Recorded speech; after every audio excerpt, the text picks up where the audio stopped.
All right, everybody, welcome back. Good morning. Hope you guys are doing well. And first of all, before we get into the subject of today's video, just want to let you guys know that I am going to be streaming in a few hours with the Hawks Nest. It's going to be a big show. We're going to talk about all the things the Seahawks might do this offseason to clear cap space, to extend some of their players, talk about free agents that they're going to maybe want to keep, free agents they're maybe not going to want to keep, all that kind of stuff, basically getting us in a position where we can go out and do the things we need to do this off season to make the team better. So definitely check that show out. It could be a pretty long one. I don't know. But we're going to go into a lot of the stuff that I've been going into on this channel for the last couple weeks. So we should be going live at right about noon. So 3 hours from the upload of this video. Definitely check it out. I am still a little bit sick, but I'm getting past it. So I'm going to push through. So just be there, or if you can't be there, then check out the VOD later. All right, time for some lightning round. All right, everybody, before we go any further into this video, I want to take a minute to tell you guys about the Sleeper app and some new functionality they've recently rolled out, Team Picks. With Team Picks, you can pick winners in all kinds of sporting events. Right now, we have NBA basketball, college basketball, NHL hockey is going on, baseball's going to start in a little more than a month, and of course, you have futures in the NFL, even though the games in the NFL are over. Right now, if you look to my left here, you can actually see you can bet on next year's Super Bowl winner. They've got the Seahawks leading the way in those odds, by the way, at 12%. How does that make you feel as a Seahawks fan? But you can bet on MVP, you can bet on draft picks, you can bet on player destinations, all kinds of fun stuff, even though the season is over. So that is Team Picks over on Sleeper. A lot of fun stuff you can do. So there are 3 unrestricted Seattle Seahawk free agents left that I haven't talked about in a video yet. And they're all relatively low-level players, so I don't think we need to make a dedicated video for each one of them. So I'm just going to do one video where we speed run through all 3 of them. And the first one is going to be Josh Jones. This is the only one where I think there's any real nuance, because Josh Jones has proven that he belongs in this league and is actually a pretty decent player. He's a backup tackle. I think he's mostly a backup left tackle. I know technically he can play left and right, and he can also play some guard, but in my experience, he's only ever been good as a left tackle. Nevertheless, he does offer a little bit of versatility, I guess. We had him on 1 year, $4 million last year. So should the Seahawks retain him in 2026, and what will it cost? First, I would definitely like to keep him.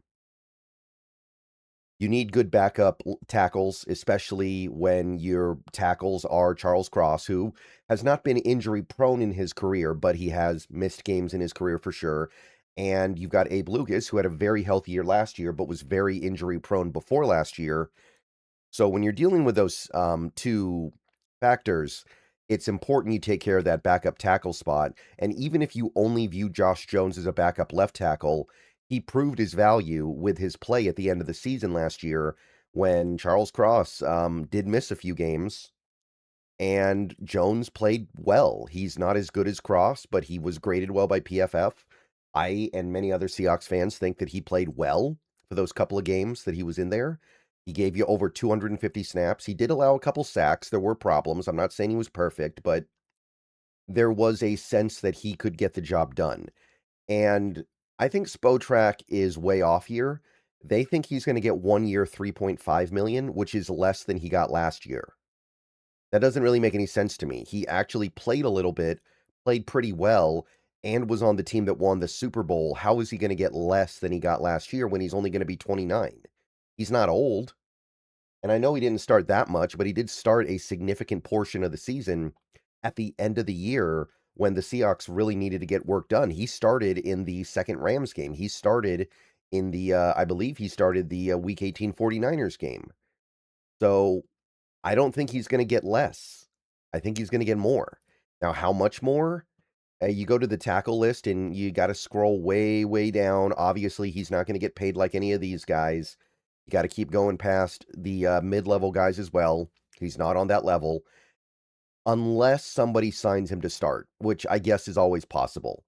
If there's a team out there that is really destitute at left tackle, maybe they give him over 10 million a year to start. But obviously, if that happens, we can't compete with that. So I'm not even going to get into that. But signing him as a backup, let's look at somebody like James Hudson, who the Giants gave a 2-year, $12 million deal last year. What did he do in 2024 to earn that? He played a little over 200 snaps, about the same number of snaps that Josh Jones played, and they did not think kindly of him at all, right?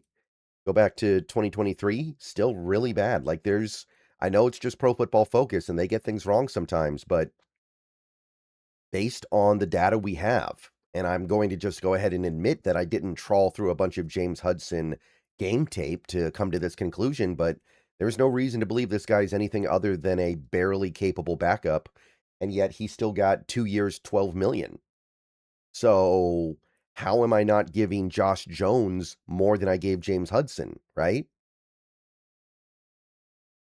And you go down a little bit more from there. You've got Yosh Njiman. Yeah, Yosh. I'm not exactly sure how you're supposed to pronounce that one. Yosh Njiman, who I believe this was no, 2 off seasons ago, got 2 years, 8 million from the Panthers. What did he do in 2023 to earn that? He was 200 plus snaps, about the same as Josh Jones, and PFF thought he was serviceable. But this was 2 years ago too, so even as a backup, I don't see how Josh Jones gets less than 6 million. Now, as a Seahawk fan, do I want them to give Josh Jones 2 years, 12 million? I mean, that's kind of tough because you gave all that money to Cross and you've also extended Lucas. At a certain point, you kind of have to say, there's only so much money we can invest into this position. But at the same time, I do think he's worth it with the level of play that he provided when we needed it at the end of the season last year. So it's a tough one. We have the money, so I would probably be willing to do it. But I would also understand if they want to go a little bit cheaper here and they just want to put their faith in the Shanahan offense to mitigate a potential downgrade at the position. But that one's tough. I don't see how it's 3.5, especially with the Super Bowl tax. Josh Jones, if anything, is going to get overpaid because he was on the team that just won the Super Bowl. So I think it's going to be like 2 years, 12 or 1 year, 6 or something like that at least. Even that seems a little bit low when you look at James Hudson, who got 2 years, 12 million for not really doing much of anything. Okay, so that's Josh Jones. We got 2 more guys real quick here. The first is going to be Chazz Surratt. He is a free agent. He had a 1-year, $1.15 million deal with the Seahawks last year, and he was a top special teamer until he got hurt. And then once he got hurt, he never got back. He was healthy, but we just never really needed him, it seemed like. So you can see that for the games he was healthy, he was on the field for a majority of the special team snaps. And that's the case for his time with the Jets the previous 2 years as well. So he's a big-time special teamer. He's a good special teamer. You go to Pro Football Focus, he was graded pretty well for his special teams play. He was among the league leaders in tackles for special teams, and then he got hurt, and that's I don't think that's necessarily something we're going to hold against him because it's not like we're going to have to give him all that much money anyway. With Chazz Surratt, you're probably looking at like 1 year, 1.2 million or something like that. Would I give 1 year, 1.2 million to Surratt? Sure. If I want to maintain the continuity of the special teams. We had a really good special teams unit this year. Definitely don't want to mess that up. So yeah, Surratt, 1 year, 1.2 million. I would do that. If I have to go above that, then maybe not. I think guys like this are replaceable, but I don't want to replace too many of them at once.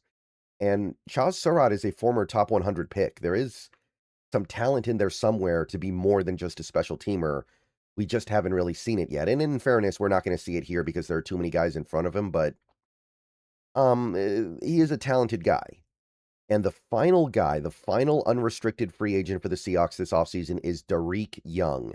Dareke Young going to turn 27 this offseason, another mostly special teamer. He plays a little bit on offense, but he's got 4 career catches. So that's not really something that's going to factor in here. The only thing that really factors in here is what he does on special teams. He's a good kick returner, and he also does other work on other special team snaps. And you can see during his career as a Seahawk, when he has been healthy, he plays a lot of special team snaps. And that's been one of the issues with him. He doesn't really stay healthy.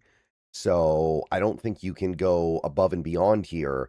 And you've got other good returners on the team. So it's not like Dareke Young is providing a service that you can only get from Dareke Young as a return man. But you can see it. He's never played a full game, a full season in his career. And this most recent year, he missed like half the year with an injury.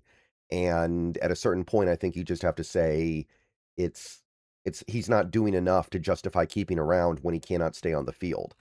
And you can see the special teams grade is okay. And he's got really good grades as a kick returner. But again, if we're keeping Rashid Shaheed, then Dareke Young isn't going to get very many opportunities to do that. So I don't I think I'm gonna be a no here. Now, granted, it doesn't matter that much because we're talking about probably a 1-year, $1 million deal, $1.1 million deal. That's fine. It's just the thing about him not being able to stay healthy, especially when we don't ask him to do that much. It's even more pronounced here with Young than it is with Surratt. And it is a little bit of a problem with Surratt, but he at least played every game in 2024 for the Jets. So I think that's kind of my holdup here with Dareke Young. If we bring him back, it's fine. But I think I'm kind of shying the other way because he cannot stay healthy. All right. Let me know what you guys think. Those are your final 3 unrestricted free agents. More stuff coming soon. Streaming in a few hours. See you guys there. Go Hawks. Everybody have a good rest of your day.